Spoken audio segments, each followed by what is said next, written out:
Hey everybody, good morning. It's attorney Sean Brennan with the Accident Recovery Team. I am here with Drew Steadman, also of the Accident Recovery Team. Drew, hello. Say good morning. So here's the deal.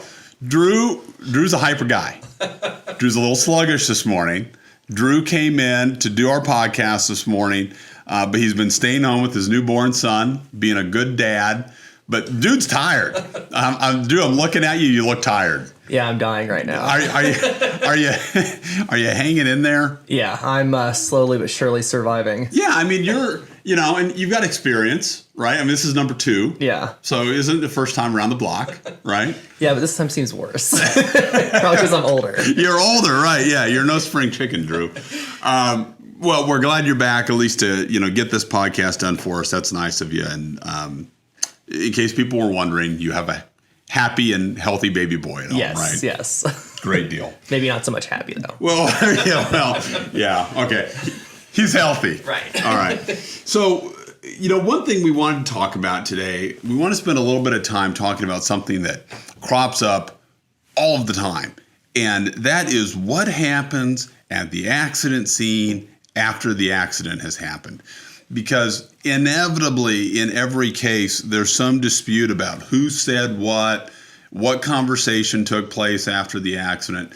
That kind of thing happens all of the time. And so I think it's worthwhile spending a little bit of time talking about what you should do at the scene of an accident after the accident has happened.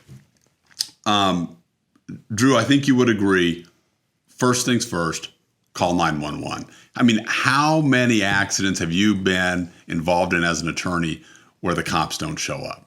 Several, and it's unfortunate because ultimately, if you don't call the police, it turns into a he said, she said.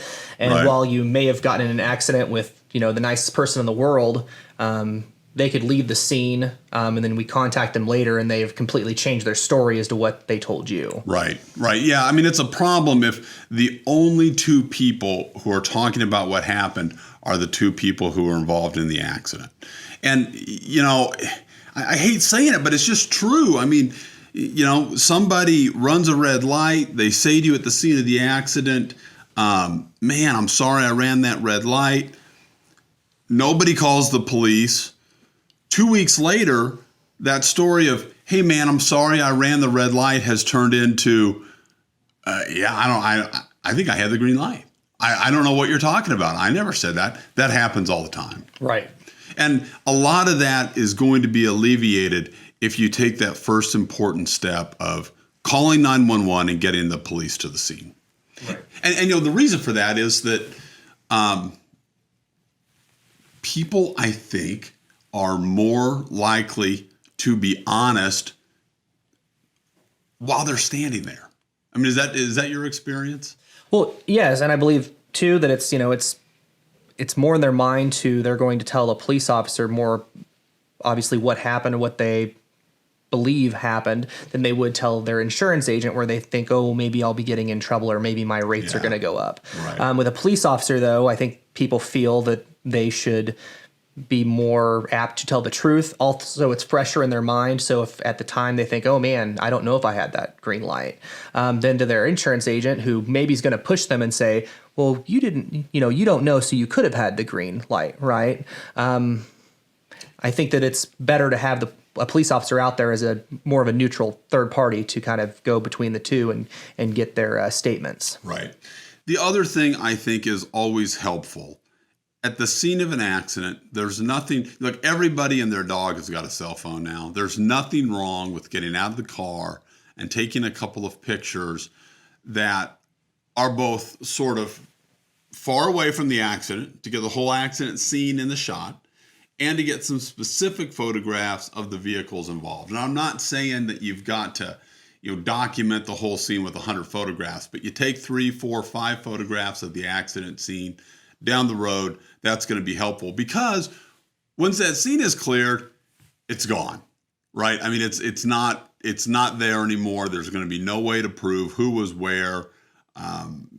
So it's important, I think, to get some photographs of the cars while they're sitting at the accident scene. Yeah, I'd agree. And a lot of people think that it's the police officer's job to take those pictures, but most of the time, unless there's they need to do an accident reconstruction or there's specific instructions for the police officer to take those pictures. Or a fatality. Right. Those pictures are not going to be taken. So if you don't take those pictures yourself, then ultimately we won't have those as evidence to show where the vehicles were and what happened. Yeah. So I think it's important to, tend to the business you need to tend to out there, but give yourself, 5 minutes to go around, take a few photos of the accident scene. Obviously, save those on your phone for later on when you're going to need them.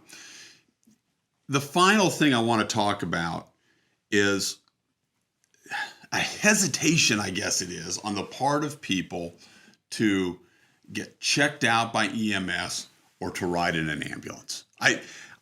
Okay, here's my disclaimer. Drew, I've never been in an ambulance.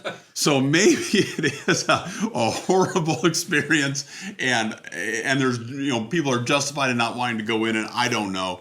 But it's interesting to me that some people who are really hurt, who have got a serious problem, don't go in an ambulance or don't get checked out by EMS or refuse treatment.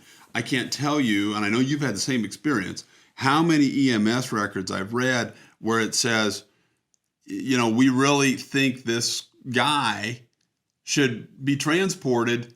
He's refusing transport. Not only is that bad from a protecting your health standpoint, but it ultimately raises questions in the mind of an insurance company because they're going to look at it and say, boy, if you were really hurt, you would have ridden in the ambulance.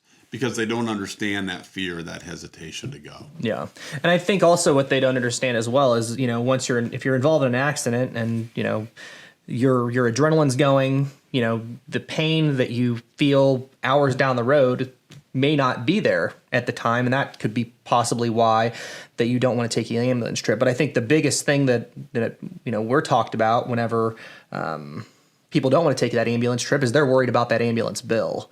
And I think that's the biggest thing that people are upset about is, one, you're scared to ride in an ambulance because it's probably the first time you would have done that. And two, you're worried about that bill coming to you later on down the road because you've heard that ambulance bills are just ridiculously expensive. I'm glad you mentioned that. That's a really good point. And we've had other podcast episodes where we talk about PIP coverage and how you've got insurance on your auto policy that's going to cover that ambulance ride, how you're not going to be out of pocket for that ambulance ride. I think you're right. That's a very good point, that the other reason we hear about is, well, I felt like I should go. I think I needed to go, but geez, I was just afraid of that bill.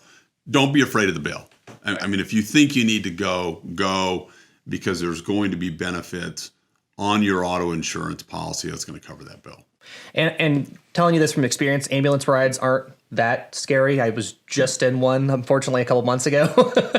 Luckily, it wasn't me being transported, but they're not that scary. However, it can be kind of terrifying if you've never been in an ambulance before. But just get the treatment from the ambulance people, the EMTs. If they're telling you need to go with them, follow their advice. That's what we always tell our clients, is that you need to follow the advice of the medical professionals and what you're doing in order to protect yourself and protect your health, because that's the biggest thing that matters. Right. So look, when you're at an accident scene, to kind of wrap this up, really, I think number one rule when you're talking to anybody is be honest. Number two, document the scene with some photographs. And number three, follow the advice of the medical personnel that are out there at the scene, because they're out there looking after your best interest. Right.